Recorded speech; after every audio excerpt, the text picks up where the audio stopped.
வெண்முரசு. குருதிச்சாரல் 12. வாசிப்பது சந்தீப். தேர் உருளத் தொடங்கியதுமே அசலை சினத்துடன் காந்தாரியிடம், அவர் நம்மை தவிர்க்கிறார். எது மெய்யோ அதை எதிர்கொள்ளாதொழிகிறார் என்றாள். அது முதியவர்களின் இயல்பு. அவர்களின் உள்ளம் ஆற்றல் இழந்திருக்கிறது. உணர்வுகள் தொடர்ச்சியை இழந்துவிட்டிருக்கின்றன. புலன்கள் கூர் மழுங்கியிருக்கின்றன. ஆகவே சூழ நிகழ்ந்து கொண்டிருப்பதை ஒன்றோடொன்று பொருத்தி முழு வடிவாக உருவாக்கிக் கொள்ள அவர்களால் இயல்வதில்லை. தங்களால் புரிந்து கொள்ள முடியாதவற்றை முற்றாக தவிர்ப்பது முதியவர்களின் இயல்பு. தாங்கள் இளமையில் புரிந்து கொண்ட மெய்மையை திரும்பச் சென்று தழுவிக்கொள்வதும் அதை கொண்டு வந்து நிகழ்காலத்தின் மீது கண்மூடித்தனமாக பொருத்தி வைப்பதும் அவர்கள் எங்கும் செய்வதுதான் என்றாள். காந்தாரி கைகளைக் கட்டியபடி அசையாது அமர்ந்திருந்தாள். தேரின் சகடகுலுக்கலில் அவள் உடலின் தசைகள் மெல்ல ததும்பிக் கொண்டிருந்தன. அவர் சொல்வது மெய். அரசர் அவர் சொல்வதை கேட்கப் போவதில்லை. நூற்றுவர் கௌரவரும் கேட்கப் போவதில்லை. ஒருவேளை படைத்தலைவர்களும் அவரை தவிர்க்கலாம். அங்கர் முன்னின்று நடத்தினால் அஸ்தனபுரி அவரை மீறி படைமுகம் கொள்ளவும் கூடும். ஆனால் இக்குலப்பேரழிவை நோக்கி செல்கையில் மூதாதையர் தரப்பிலிருந்து ஓர் எதிர்குரல் எழுந்ததென்று வேண்டாமா? அவர்கள் அழிய வேண்டுமென்றால் அவர்களை மீறிச் சென்று அழிந்தால்தானே அது முறையாகும். அவர்களுடன் தானும் சென்று வில்லேந்தி நிற்பேன் என்று சொல்வது பிழையென அவருக்கு ஏன் தோன்றவில்லை என்றாள் அசலை. காந்தாரி அவள் சொற்களைக் கேட்டது போலவே தெரியவில்லை. அவள் கைகளைப் பற்றி மெல்ல உலுக்கி அசலை, அன்னையே, தன் வாழ்நாளெல்லாம் எதன் பொருட்டு போராடினாரோ அதை இறுதியில் போட்டுடைக்க எப்படி அவரால் இயல்கிறது? என்ன நிகழ்கிறதென்று அவர் உணர்ந்திருக்கிறாரா என்ன? ஒவ்வொன்றையும் கண்முன்னால் இழந்துவிட்டு வெறுமையுடன் திரும்பப் போகிறாரா என்று கேட்டாள். மானுடர் முன்வாழ்வில் வென்று எழுந்தபின் பின்வாழ்வில் தங்களைத் தாங்களே தோற்கடித்துக் கொள்கிறார்களா? காந்தாரி மெல்ல உடலை அசைத்தபின் அனைத்திற்கும் விடையாக அவர் ஒன்றை சொன்னார். அவரிடம் முற்றிலும் அன்பில்லை என்றாள். அது எப்படி முதுதாதை ஒருவர் முற்றிலும் அன்பிழந்து போக முடியும் என்றாள் அசலை. அவர் அதை சொன்னதுமே அது பொய்யல்ல என்று உணர்ந்தேன் என்று காந்தாரி சொன்னாள். என் உள்ளத்தின் ஆழத்தில் ஒன்று அக்கணமே அதை ஏற்றுக்கொண்டு ஆம் ஆம் என்றது. நீயும் நானும் அன்பில் நின்று கொண்டு பேசுகிறோம். அன்பு மிகச்சிறிய பீடம். அன்பின்மை சூழ்ந்திருக்கும் எல்லையின்மை. இங்குள்ள எளிய உண்மைகள் மட்டுமே அன்பினால் அறியப்படும். என்றுமுள்ள பேருண்மைகள் அன்பின்மையில் அமைந்தவை. அவர் அவற்றை கண்டிருக்கலாம். இங்கு நின்றபடி நாம் அவரிடம் சொல்லாட முடியாது என்றாள். என்ன சொல்கிறீர்கள் அன்னையே? நாம் அன்பின்மை கொள்ள முடியுமா என்ன என்றாள் அசலை. காந்தாரி தன் சிறிய செவ்விதழ்களை அழுத்தியபடி அமர்ந்திருந்தாள். தேரசைவில் அவள் உடல் குலுங்கியதில் உள்ளே சொற்கள் முண்டியடித்து வெளிவர உந்துபவை போல் இருந்தன. பின்னர், இப்போது மேற்கு மாளிகை சாளரத்தோறும் இருவர் அமர்ந்திருக்கிறார்களே, இறுதியாக அவர்களை எப்போது நீ எண்ணினாய் என்றாள். அசலை எதிர்பாராத குளிர்ந்த அடியென அதை ஏற்று உடல் குலுங்கினாள். காந்தாரியைத் தொட்டிருந்த அவள் கைகள் அறியாமல் நழுவி பின்னகர்ந்தன. மகானிஷாதகுலத்து இளவரசியரான சந்திரிகையும் சந்திரகலையும். அதற்கு முன் அங்கு சம்படை அமர்ந்திருந்தாள். அவளுக்கு முன் சிவை அமர்ந்திருந்தாள். சம்படையை இளமையில் என் இடையிலிருந்து நான் இறக்கிவிட்டதே இல்லை.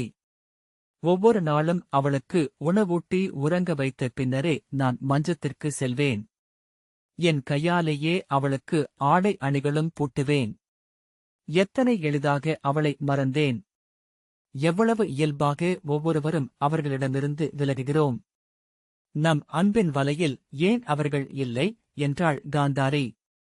அசலை மூச்சை நிறுத்த முயல்பவள் போல் உதடுகளை அழுத்தி தோள்களை குறுக்கினாள். ஏனெனில் அன்பில் திளைத்து நாம் வாழ்வது அது இனிதென்பதனால்தான். மைந்தரை நெஞ்சோடணைப்பதும் குழுனருடன் தழுவியிருப்பதும் உடன் பிறந்தவருடன் ஆடிக்களிப்பதும் உவகை அளிக்கிறது. முற்றிலும் உவகையளிக்காத ஒன்றை முழுமையாகவே நம் உலகிலிருந்து விலக்கி விடுகிறோம் என்றாள் காந்தாரி. நான் எண்ணிப் பார்க்கிறேன், சம்படை நோயிற்றிருந்தால் நாங்கள் 10 உடன் பிறந்தாரும் ஒவ்வொரு கணமும் அவளை உடனமர்ந்து பேணியிருப்போம். ஏனெனில் நோயுற்ற ஒருவரை பேணுவதென்பது முதல் நோக்கில் துயரென்றாலும் அடியில் இன்பமளிப்பது. நம்மை அழிநிறைந்தவர்கள் என்றும் அருள் கொண்டவர்கள் என்றும் நமக்குக் காட்டுவது. இது அப்படியல்ல. அவர்கள் ஏன் நம்மால் முற்றிலும் புறக்கணிக்கப்பட்டார்கள்? ஏனெனில் நம் அனைவரிலும் ஒரு சிறுபகுதி அவர்களாகவும் இருக்கிறது. அது நாம் பார்க்க விரும்பாத பகுதி. அதை நம்மிலிருந்து வெட்டி வீசினாலொழிய நாம் மகிழ்ந்திருக்க இயலாது. இதெல்லாம் நாமே நம்மை துன்புறுத்தும் பொருட்டு எண்ணிக்கொள்வதுதான். நமது குற்ற உணர்வையும் நாம் இனிதென சுவைக்கிறோம் என்றாள் அசலை. இல்லை, எந்த பேரன்பின் பீடமும் அன்பின்மை எனும் வேலியால் பாதுகாக்கப்பட்டே நிலை கொள்கிறது. அன்பின் எந்த எல்லையையும் இறுதிவரை சென்று தொட்டுப்பார், அப்பால் விரிந்திருக்கும் அன்பின்மையின் பெருவெளி காண கிடைக்கும். அதுவே மெய்மை. அவர் அங்கிருக்கிறார் என்றாள் காந்தாரி. அசலை பற்களை இறுகக் கடித்து காந்தாரியின் முகத்தை நோக்கிக் கொண்டிருந்தாள். அவள் கழுத்தில் வெண்ணிறத் தசை மூச்சில் அசைந்தது. இரு புயங்களிலும் வெண்தசை அதிர்ந்து கொண்டிருந்தது.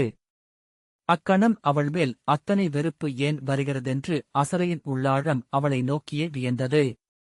மறுகணம் கூர்கொண்டு சினம் கொண்டு முன்னெழுந்தது. நாம் இதை ஏன் பேசிக் கொள்கிறோம்? ஏனெனில் இத்தருணம் அடைபட்டுவிட்டது என்று நமக்குத் தோன்றுகிறது. ஆகவே இப்படி சில கொள்கைகளை உருவாக்கிக் கொண்டு அதை கடந்து செல்கிறோம். வேறொன்றுமில்லை என்று அசலை சொன்னாள். ஆனால் நான் அன்னை. என்னால் அப்படி இயல்வது எளிதல்ல. அனைத்து வாயில்களையும் நான் முட்டியாக வேண்டும். காந்தாரி: ஆம், அன்னையர் இறுதிக்கணம் வரை முயல்வார்கள். விலங்குகளும் பறவைகளும் கூட அப்படித்தான். ஒருபோதும் அவை பின்வாங்குவதில்லை என்றாள். நானும் அன்னையென உன்னுடன் எழவே விரும்புகிறேன். நீ சொல்வது எதுவானாலும் அதை இயற்றுகிறேன். எனக்கு எண்ணங்கள் எழவில்லை. என் உளாழத்தில் கதவுகள் ஒவ்வொன்றாக மூடிக்கொண்டிருக்கின்றன. நான் சொன்னது அதைப் பற்றி மட்டும்தான் என்றாள் காந்தாரி.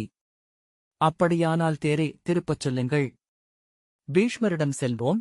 அவர் உருவாக்கி வைத்திருக்கும் அந்த சொர்க்கவசத்தை உடைப்போம். அதற்குள் முதுமையின் வெற்றுச் செயலின்மை மட்டுமே உள்ளது, எந்த அறமும் அல்ல என்று அவருக்குக் காட்டுவோம் என்றாள் அசலை. மீண்டும் காந்தாரியின் கைகளைப் பற்றி மெல்ல உலுக்கி, அன்னையே, இத்தருணத்தில் இப்போரில்தான் கலந்து கொள்ளப் போவதில்லை என்று ஒரு சொல் மட்டும் அவரால் உரைக்கப்படுமென்றால் அதிலிருந்து நாம் நெடுந்தொலைவு செல்ல முடியும். கிருபரையும் துரோணரையும் பின்னிழுக்க முடியும். நம் படையில் பாதியையேனும் தயங்க வைக்க முடியும். தங்கள் ஆற்றல் பாரத வருஷத்தையே வெல்லும் தகைமை கொண்டதென்ற எண்ணத்தால்தான் அரசர் இங்கு போருக்கெழுந்திருக்கிறார். அவரை நம்மால் நிறுத்த முடியும் என்றாள். காந்தாரி: மீண்டும் முயல்வதில் எனக்கு தடையேதுமில்லை. ஒருமுறை என்ன 100 முறை உன்னுடன் வந்து அவருடன் சொல்லாடுகிறேன். இப்போது நாம் அரண்மனைக்கு மீள்வோம். பிறிதொரு தருணத்தில் அவரை சந்திப்போம் என்றாள். இன்று நாம் அவரை பார்த்த இடமும் பொருத்தமானதல்ல என்று எனக்குத் தோன்றுகிறது. அந்தக் காடும் தனிமையும் ஊழ்க்கத்திற்குரியவை. அங்கிருப்பவர் தன்னை முனிவரென்று உருவகித்துக் கொண்டு நம்மிடம் பேசினார். அவர் படைக்கலம் பயில்கையில் அல்லது அவையமர்ந்து நெறிநூலாய்கையில் சென்று மீண்டும் அவரை பார்ப்போம். அங்கிருப்பவர் தன்னை களவீரரென்றும் அரசு சூழ்பவரென்றும் உருவகித்துக் கொண்டிருப்பார். அவரிடம் சொல்லவே நம்மிடம் சொற்கள் உள்ளன. ஆம் அன்னையே, நாம் மீண்டும் அவரை சந்திப்போம். அவர் இப்போருக்கு எதிர் நின்றாக வேண்டும். நமக்கு வேறு வழியில்லை என்று அசலை சொன்னாள். காந்தாரியின் அரண்மனையில் அவளைக் கொண்டு இறக்கிவிட்டு தன் அரண்மனை நோக்கி செல்கையிலேயே அசலை கடந்ததொன்று நினைவு மீள்வது போல் இயல்பாக அவ்வெண்ணத்தை அடைந்தாள். பீஷ்மரின் குடிலிலிருந்து கிளம்பிய கணம் முதல் தன் உள்ளத்தின் ஒரு பகுதி திரும்பிச் சென்று அக்குடிலில் அவருடன் இருந்து கொண்டிருப்பதையும் அவருடைய ஒவ்வொரு அசைவையும் உற்று நோக்கிக் கொண்டிருப்பதையும் அவள் உணர்ந்தாள். அமைதியிழந்தவராக வில்லையும் அம்புகளையும் எடுத்துக்கொண்டு பயிற்சிக் களத்திற்கு சென்றார். இலக்குகளை மேலும் மேலும் சேமையானவையாகவும் சிறியவையாகவும் அரிதானவையாகவும் மாற்றி பயிற்சி செய்து கொண்டிருந்தார். ஒவ்வொரு முறை இலக்கு எய்தப்படுகையிலும் அவர் மேலும் நிறைவின்மை கொண்டார். மீண்டும் மாளிகை முற்றத்திற்கு வந்து தேர்ப்பாகனை கையசைத்து அருகே அழைத்தாள். ஏறி அமர்ந்து கொண்டு பீஷ்மரின் குடிலுக்கு செல்லும்படி ஆணையிட்டாள். தேர் கிளம்புவது வரை அவளிடம் ஒரு பதற்றம் இருந்தது. இரு கைகளையும் விரல் கோத்து மடியில் வைத்து பிசைந்து கொண்டிருந்தாள். சகட ஒலியுடன் தேர் கிளம்பி முற்றத்தை கடந்து சாலையை அடைந்து சீராக ஓடத் தொடங்கியதும் சற்று இயல்பு நிலையடைந்து பின்னால் சாய்ந்து அமர்ந்து கால்களை நீட்டிக் கொண்டாள். மெல்ல மெல்ல தன் உள்ளத்தை தளர்த்தி கண்களை மூடி அமர்ந்தாள். மெல்லிய துயில் ஒன்று அவள் மேல் படிந்து அவள் சித்தப்பெருக்கை கலைத்து விளையாடியது.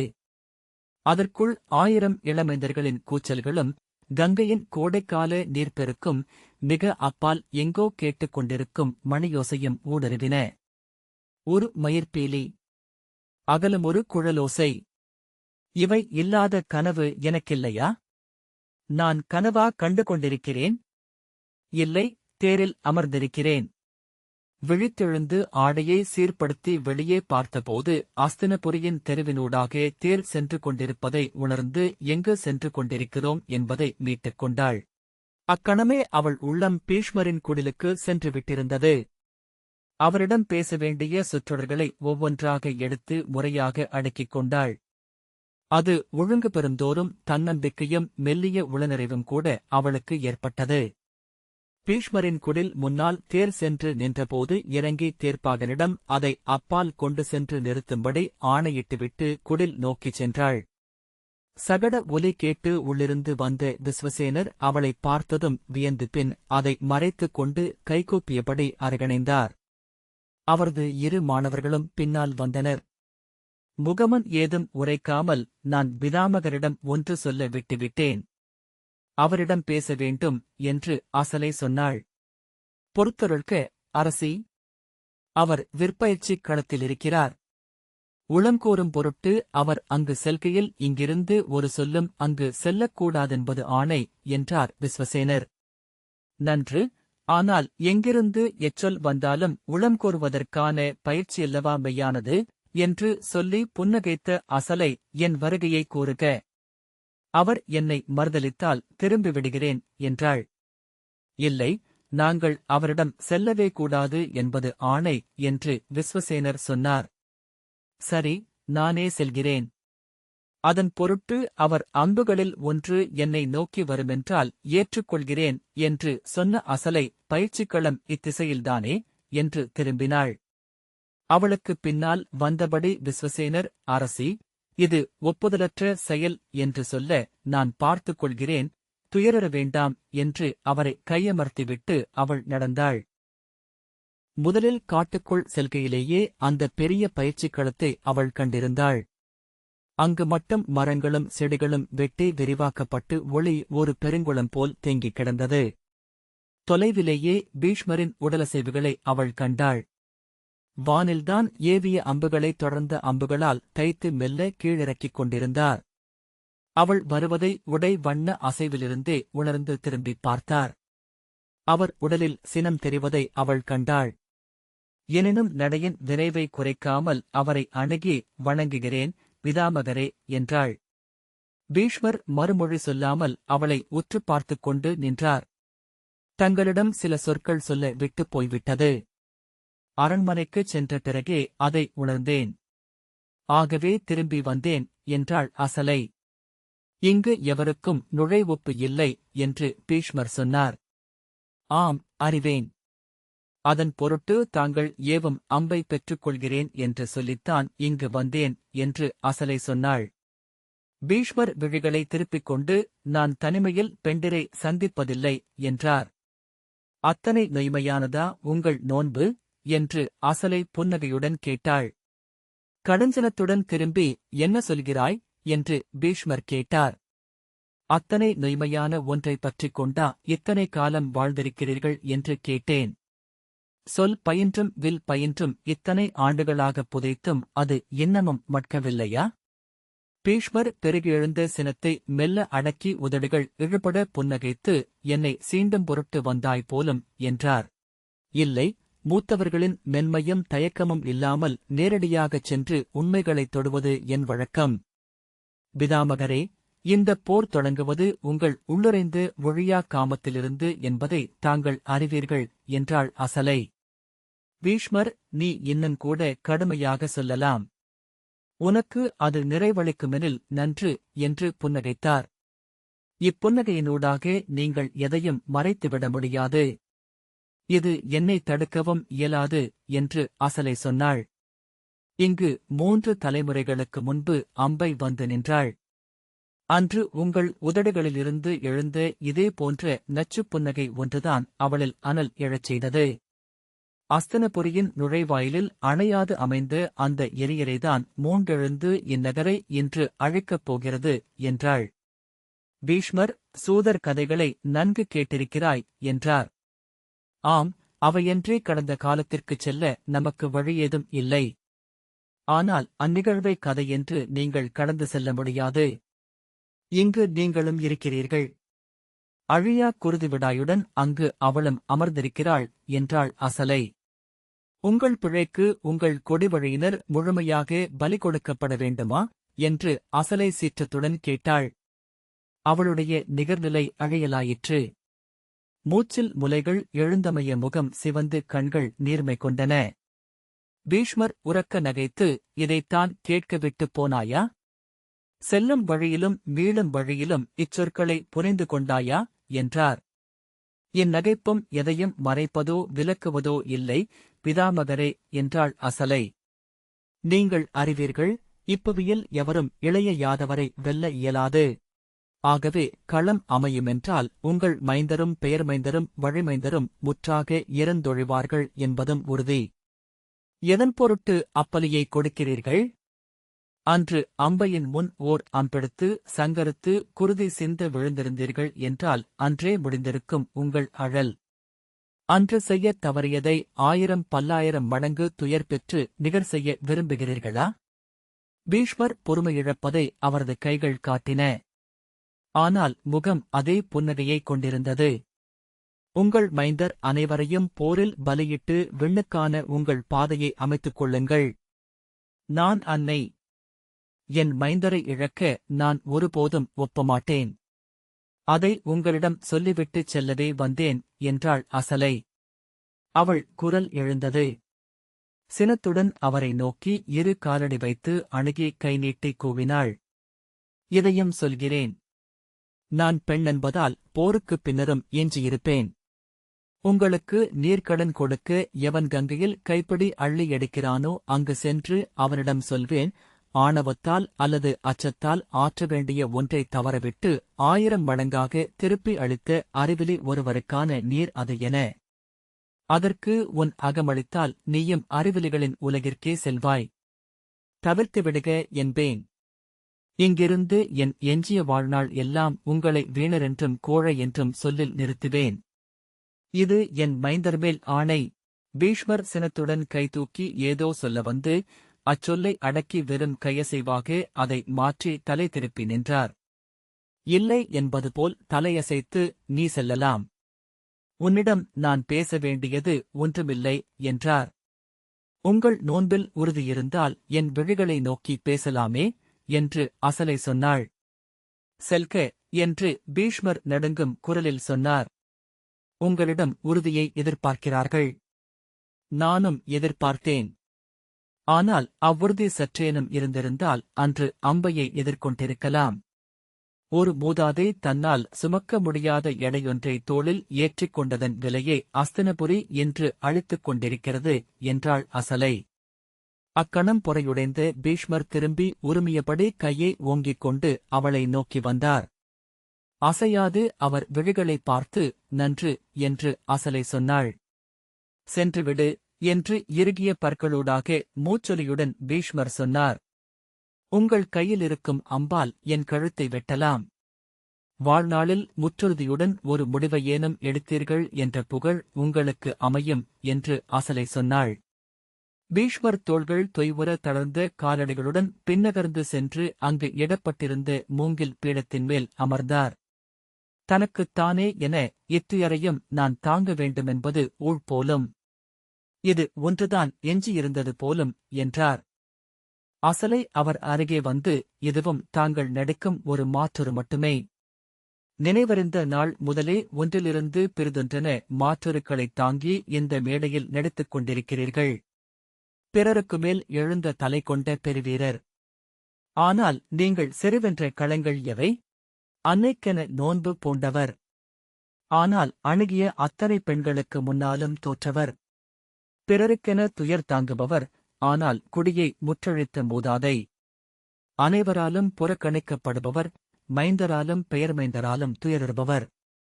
ஆனால் தன்னையன்றி பிறரை எண்ணாதவர். பிதாமகரே, நீங்கள் இவர்களில் எவருமல்ல. இத்தனை மாற்றுருக்களுக்கும் அடியில் உங்கள் மெய்யுரு என்ன என்று இத்தனிமையிலிருந்து எண்ணிக்கொள்ளுங்கள் என்றாள். பீஷ்மர் விழிகளைத் தூக்கி அவளைப் பார்த்து, நான் மட்டும்தான் இவ்வண்ணம் இருக்கிறேனா? மானுடர் அனைவரும் மாற்றுருக்களிலிருந்து பிறிதொரு மாற்றுருவுக்குச் செல்வதையே அகநிகழ்வெனக் கொண்டவர்கள் அல்லவா என்றார். அனைவரும் அல்ல என்று அசலை சொன்னாள். தன் குருதியறத்தை மட்டுமே அறிந்தவர்கள், ஐயமின்றி தன் கடமையை ஆற்றுபவர்கள், ஊழ்கத்தில் அமர்ந்து உய்பவர்கள் தங்கள் மெய்யுருவிலேயே அமைகிறார்கள். பிதாமகரே, அன்னையர் அன்னையராக நிற்கையில் தாங்களாகவே நிலை கொள்கிறார்கள் என்றாள் அசலை. அன்னை என்று உணர்கையில் பிறிதொன்றும் அல்ல நான் என்று உறுதி கொள்கிறேன். சொல்க என்றார் பீஷ்மர். என்னையாவது எதிர்கொள்வீர்கள் என எண்ணினேன். இத்தனை அகவை முதிர்வுக்குப் பின்னரும் நீங்கள் என்னை தவிர்க்கவே முயல்கிறீர்கள் என்றாள் அசலை. பீஷ்மர் நடுங்கும் நீள்விரல்களால் தாடியை நீவினார். அவள் திரும்பிய போது பின்னிருந்து அவர் குரல் எழுந்தது. என்னை யார் என்று நீ பார்க்கிறாய்? இத்தருணத்தில் நான் செய்ய வேண்டியதென்ன என்றார். நீங்கள் வெறும் ஒரு முதியவர் மட்டுமே. உடலுருக்கொள்ளாத பல்லாயிரம் மைந்தரின் தந்தை. நுண்வடிவில் அவர்கள் அனைவரும் வாழ்வது உங்கள் உடலுக்குள் என்றாள் அசலை. பிதாமகரே, நிகழா மைந்தரை உடன் பிறந்தார் குருதியில் கண்டு அதன் இசைவையும் இசையாமையையும் மாறி மாறி உணர்ந்து அலைக்கழிந்து இங்கு வந்து சேர்ந்திருக்கிறீர்கள். பாலையின் முளைக்காத விதை மண்ணின் துயரம்தான் நீங்கள். இன்று கௌரவமைந்தரின் பெருக்கைக் கண்டு நீங்கள் கொண்டிருப்பது அன்பின்மை அல்ல, விலகலும் கசப்பும்தான். உங்கள் குருதியில் இக்கொடிவழி முளைத்திருந்தால் இம்மைந்தரும் பெயர்மைந்தரும் சிறப்புற்று அமைந்திருப்பார்களென்று ஒரு கணமேனும் நீங்கள் எண்ணியதுண்டா? பீஷ்மர் அவளை ஒரு கணம் நோக்கிவிட்டு திரும்பிக் கொண்டார். சொல்லுங்கள், உங்கள் மைந்தரும் பெயர்மைந்தரும் உங்களுக்கு அளிக்கும் ஒவ்வாமையைத்தானே அவர்கள் மீதான பற்றாகவும் கடமையாகவும் மாற்றிக் கொண்டிருந்தீர்கள்? அவர்கள் பொருட்டு வில்லேந்தவும் வேலேந்தவும் உங்களைத் தூண்டுவது நீங்கள் அவர்களை வெறுக்கிறீர்கள் என்பதுதானே? பீஷ்மர் அவளை நோக்கி, உறவுகளை இப்படி ஆராய்ந்தால் ஒன்றும் எஞ்சாது, பெண்ணே. ஒவ்வொரு முறையும் ஒவ்வொன்றும் உண்மை என்று தோன்றும். எதையும் எப்படியும் விளக்கிக் கொள்ளவும் இயலும் என்றார். அவையமர்ந்திருக்கையில் உங்கள் கண்களில் தெரியும் விலக்கத்தையும் கசப்பையும் தொலைவிலிருந்து நோக்கிக் கொண்டிருப்பவள் நான். 15 ஆண்டுகளாக நான் நன்கறிந்தவை அவ்வுணர்வுகள். பிதாமகரே, பல தருணங்களில் தாங்களாக மாறி பீடத்தில் அமர்ந்து அந்த அவையை நானே நோக்கியதுண்டு என்றாள் அசலை. பீஷ்மர், உள்ளத்தைப் பற்றி எவரும் எதையும் சொல்லிவிட முடியாது, அல்லது எவரும் எதையும் சொல்லலாம் என்றார். ஆம், முழுமையாக எதையும் சொல்லிவிட முடியாது. ஆனால் அத்தருணத்தில் அக்காலத்தில் பொருத்தி சிலவற்றை வகுத்துரைக்கவும் கூடும் என்று அசலை சொன்னாள். இன்று நீங்கள் வில்லேந்திக் கிளம்புவது எதற்காக? இவர்கள் அனைவரும் இறந்து மறைகையில் உங்கள் உள்ளம் கொண்ட கசப்பு நிறைவடையும். அவர்களின் பொருட்டு வில்லேந்தி உடன் நின்று பொருதி விழுந்தால் உங்கள் குற்ற உணர்வும் சொல்லிகர் அடையும். உங்கள் முடிவுக்கு வேறென்ன அடிப்படை என்றாள். பீஷ்மர், இத்தனை சொல்லாய்வும் மெய்யாய்வும் செய்து நாம் அடையப் போவதென்ன என்றார். அவர் விழிகளில் ஏளனம் எழுந்தது. துடுக்காகப் பேசும் இளமகளிடம் விளையாடும் தந்தை என முகம் சூடி, இந்த ஆடலால் நாம் நம்மை அறிந்துள்ளோம், பிறரை அதைக் கொண்டு உய்த்துள்ளோம் என்னும் நம்பிக்கையின்றி வேறென்ன கிடைக்கிறது என்றார். அசலை, உங்கள் உள்ளத்தை நீங்கள் எதிர்கொள்வதே இல்லை. பிதாமகரே, மிக இளமையில் காமத்தை விட்டு ஒழிந்து செல்வதே அதை வெல்வதற்கான வழி என்று கண்டு கொண்டீர்கள். அதன் பொருட்டே பாரத வருஷத்தின் காடுகளிலும் நகரங்களிலும் மாற்றுருக் கொண்டு அலைந்தீர்கள். பின்னர் ஒவ்வொன்றிலிருந்தும் ஒழிந்து செல்வதே கடந்து செல்வது என்று கற்றுக்கொண்டீர்கள். இதோ இவ்வெளிய உண்மையிலிருந்து ஒழிந்து செல்லும் பொருட்டே இத்தருணத்தில் நீங்கள் எடுக்க வேண்டிய முடிவை தவிர்க்கிறீர்கள் என்றாள். இப்போது பெருந்தந்தையென தலையெழுந்து நின்று இப்போரை தவிர்க்கும்படி நீங்கள் ஆணையிட வேண்டும். இல்லை, என்னிலையிலும் என் மைந்தர் களமெதிர் நின்று குருதி சிந்த நான் ஒப்பேன் என்று நீங்கள் சொல்ல வேண்டும். ஆம், அவர்களில் ஒரு சாரார் உங்களை புறந்தள்ளி முன் செல்வார்கள். ஒருவேளை அங்கரையோ சலியரையோ முன்னிறுத்தி களம் காணவும் கூடும். ஆனால் அவர்கள் அதை செய்தால் உங்கள் சொல்லை கடந்து சென்றே அதை செய்ய வேண்டும். இருசாராரும் உங்களை கொன்றுவிட்டே தங்களுக்குள் மோதிக்கொள்ள வேண்டும். அப்பொழுதுதான் எது உகந்ததோ அதைச் செய்தவர் ஆவீர்கள். பிற அனைத்தும் வெறும் நடிப்புகளே. பீஷ்மர் அவளை நோக்கிக் கொண்டு வெறுமனே அமர்ந்திருந்தார். இங்கு இந்த பொருளற்ற பயிற்சிகளைச் செய்து கொண்டு காட்டிலும் களத்திலும் ஒடுங்கி அமர்ந்திருந்தால் பிறிதொருநாள் தெய்வங்களுக்கு முன் பெரிய ஒரு நிகர்பலியை நீங்கள் அளிக்க வேண்டியிருக்கும். கருதுக, ஒவ்வொரு முறையும் நீங்கள் ஒழிந்து சென்றதை 1000 மடங்காக திருப்பி அளிக்க வேண்டியிருந்திருக்கிறது. இது இறுதி வாய்ப்பு.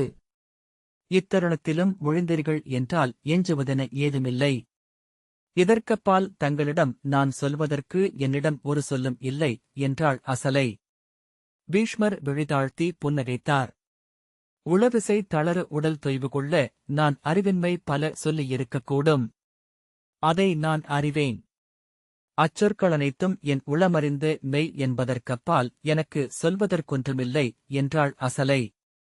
பீஷ்மர் விழிதூக்கி, அல்ல, நான் அறிந்த அரசு சூழ் உரைகளில் இப்போது நீ நிகழ்த்தியதே மிகச் சிறந்தது. இத்தனை கூறிய சொற்களையும் முழுமுற்றான சொல்லாடலையும் உன்னால் எப்படி இயற்றிக்கொள்ள இயன்றது என்று வியந்தேன் என்றார். அசலை நீள்முச்சுடன் புன்னகைத்து, தன் குஞ்சுகளைக் காக்க சிறுதாய்க்குருவி கருநாகத்தை கொத்தி துரத்துவதை தாங்கள் கண்டிருக்கலாம். இது அன்னையரில் தெய்வங்கள் எழுந்தளிக்கும் ஆற்றல் என்றபின் வணங்குகிறேன் பிதாமகரே என்றாள். பீஷ்மர் கைதூக்கி அவளை வாழ்த்தினார். இந்த வாசிப்பை கேட்டதற்கு நன்றி.